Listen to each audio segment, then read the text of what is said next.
Good evening and welcome to Such the Reality. Let's have a quick look at the latest updates from various places around the world.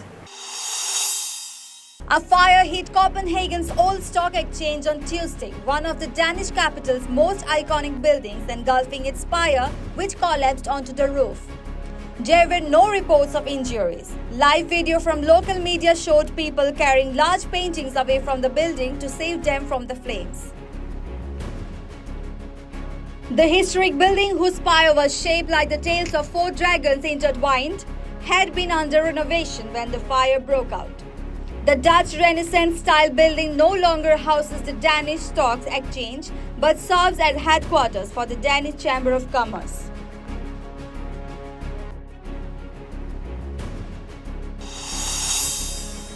Israelis awaited word on how Prime Minister Benjamin Netanyahu would respond to Iran's first-ever direct attack, as international pressure for restraint grew amid fears of an escalation of the conflict in the Middle East. Netanyahu on Monday summoned his war cabinet for the second time in less than 24 hours to weigh a response to Iran's weekend missile and drone attack, a government source said. Military Chief of Staff Herzi Halevi said Israel would respond. He provided no details. The prospect of Israeli retaliation has alarmed many Iranians already enduring economic pain and tighter social and political control since protests in 2022-23. The judge in Donald Trump's trial dismissed dozens of potential New York City jurors on Monday who said they could not fairly decide whether the 2024 Republican presidential candidate illegally covered up a hush money payment to a porn star. On the first day of the historic criminal trial, the first to involve a former U.S. President Justice Juan Merchan told nearly 100 prospective jurors they must set aside any biases or personal attitudes about the defendant or the case, including political orientation. At least 50 were dismissed after saying they could not be impartial in judging Trump. Others were excused and said they could not serve for other reasons.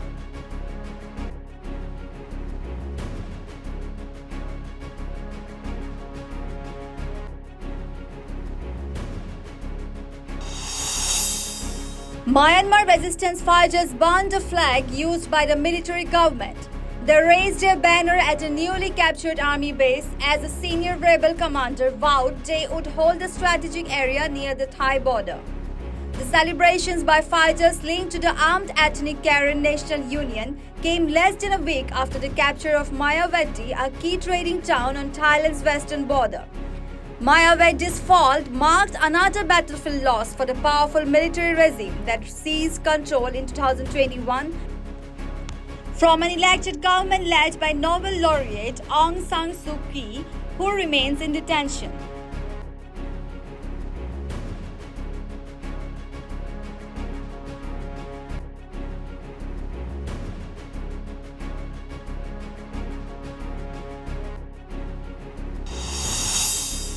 Apple Inc. opens new tab that wants to boost its investment in Vietnam.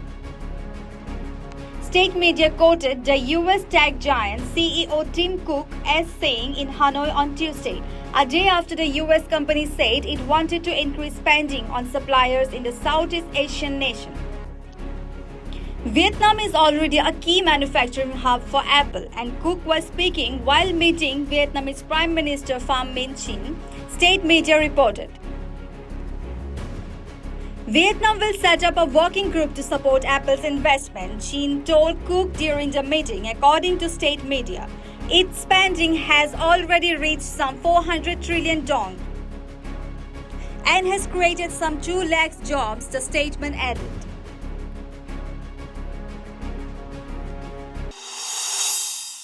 Thank you. For more updates, keep watching Such the Reality.